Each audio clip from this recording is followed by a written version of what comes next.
when it comes to handstands, this is the safety. This in the middle of the room is the scary stuff. So what we're going to do today is convince your body that this is nice and safe and we can explore this without hurting ourselves. I'm going to teach you how to bail, how to exit the handstand and set yourself up properly so you're not going to backsplat. Now, if you are very new to handstand in the middle of the room, this type of setup is awesome. I have the concrete or the floor here that's nice and hard, so it's going to be easier to handstand balance on, but I have the safety of if I go over, I have the grass here where I'm not going to do myself too many injuries. Now, it doesn't have to be grass, it could be sand, but any soft floor works really well. If your balance is pretty good already, you probably don't even need it. And you'll actually be fine on something like this, as long as you have enough space to swing around and move your legs and your arms around.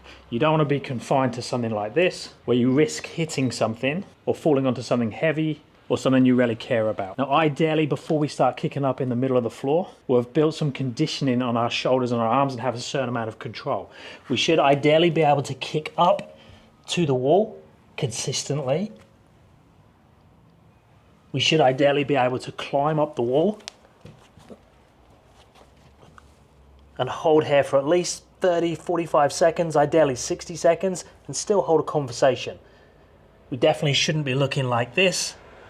And ideally, we'll be able to do toe pulls, so where we train the underbalance of the handstand, and heel pulls where we train the overbalance. So be able to pull from the wall with control, hold for seconds and go back again. But in reality, a lot of you are going to be playing with the freestanding balance before you have those down. Because the freestanding balance is exciting, it's fun to play and kick up in the middle of the room, but I'd highly recommend that your training is a lot of the wall drills. Now, when we're thinking about kicking up in the middle of the room, we need to make sure that we have that strong base, exactly the same as what we've been practicing against the wall. Hands on the floor, shoulders directly on top of our hands, and our focal point is glued down somewhere between our hands. And you want to check that your setup is exactly the same here as it is when you're doing them against the wall. What's common is we come into somewhere that's different than we've been practicing, and we've also got a different mindset. We're scared of backsplatting, so we'll do something like this. And we're going to go more into this position because this is safe and that's scary over there. But what happens then is we tend to throw ourselves forwards when we do our kick-ups. And we don't want to be going in that direction. We actually want to be going in that direction. So exactly the same setup as when I kick to the wall, and I want to kick up like so. So notice as I'm kicking up, my base stays exactly the same. The focal point stays exactly the same, but my energy is going up this side of the handstand, not over there. And if we think of it like a scale, the handstand is 100% energy to go all the way up. 101% is taking us over in that direction. 110% would mean kicking over there. 90% means that we're going up and down here more. So we never want to go over the 100% when we're building confidence in that position. So I want to be going up here, 80%, 90%, 100%'s there, 105% is there. So that's going to knock me out of my handstand. Now let's start to have a look at how we can bail. I just done one there, which is actually how I bail if I go over towards overbalance too far. It will always be the same. You'll notice that my left hand comes forwards and I sort of do a half funky cartwheel out. Watch it again. So I kick up and I go over. And then for me, it's the same leg that's my leading leg in the handstand kick up. So the left leg and then left hand cartwheels me out. And that only changes for me when I raise my hands up on something. So if I go up onto P-bars, boxes or handstand canes, and I exit out of the position, you'll see I'll turn to the left exactly the same, but I don't take the hand up until the feet are coming past the hands towards the floor. You never want to remove your hands when your feet are still above your hands on something like P-bars or boxes, because it means you're going to come down really hard. We want to make sure that you're going to land on your feet, not on your face. So to find out which direction you're more likely to turn or feel more comfortable with when you actually bail out of the handstand, I'd try and do a funky cartwheel or a cartwheel. Now this might not feel natural to you, but if I forced you into attempting it, which hand would you put down first? So for me, it would be my right hand down first and then my left hand forwards. So that left hand again would go in front of my right hand. And that's the way I bail when I do the handstand. And going or even thinking about going the opposite direction just feels totally wrong. So the handstand is going to look like this, and then when I bail out, my left hand comes forwards. My cartwheel is going to have right hand down first, left hand second. So that tells me that's my natural way of falling. That's my natural way of bailing out of the handstand.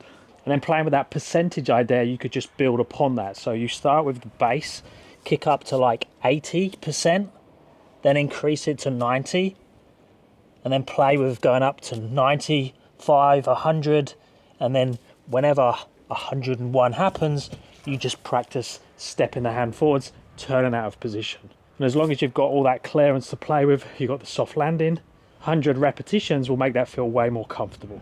And then I would just be repeating that process exactly the same, but on the harder floor. So make sure you've got the base, make sure you've got the focal point, kick to 80, 90%, back down again, keep building that. And then purposely go over. Once you've built that confidence that you're not going to hurt yourself, you know how to exit, then you're more likely to start to fight for the handstand. Because what's going to happen to start with is you're going to kick up to your handstand position and then you're going to choose to exit, or you're going to choose to come back down again.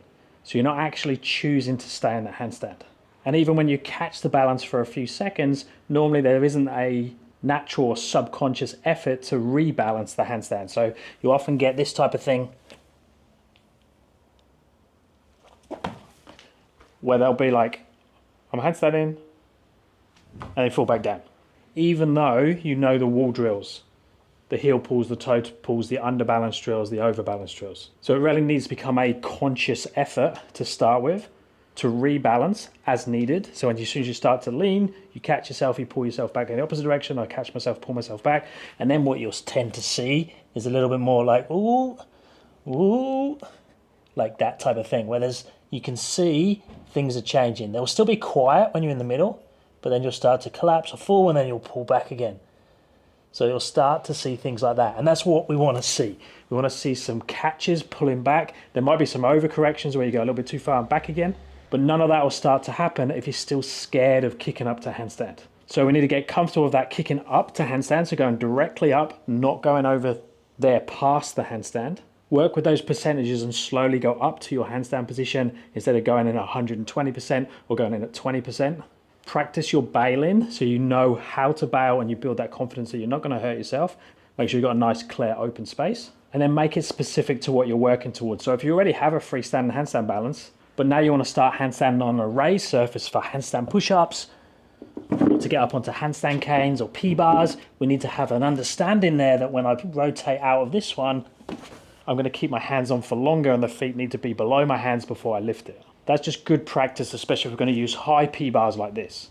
And where possible, especially if you're going to go up onto high P-bars, use strength to take you up, not momentum. What we don't want to be doing on a higher surface is throwing ourselves forwards. We want to be going up slowly into our handstand. So up and down is super controlled, not out of control. Now, if you're super bendy and you have a really nice back bend, you could use a handstand to walk over, or to bend back, or to bridge, whatever you call it, as an exit strategy. The downside of doing this is that becomes a pattern. So handstand to back bridge, handstand to wheel pose. And you'll see this often with yoga practitioners, dancers, gymnasts, and it's a really cool movement. I wish I could do it, but it can often become the movement instead of the handstand becoming the movement. So you can have someone who has very good handstand balance, but they can't kick up and handstand in the middle of the room because they keep going over to wheel pose instead of fighting for the balance. Now, I would highly recommend you keep improving your handstand balance window and your kick up control. Now, I go through that in detail in this video. If you'd like coaching, check out my website, www.paultwyman.com.au. I have my app or offer full online coaching.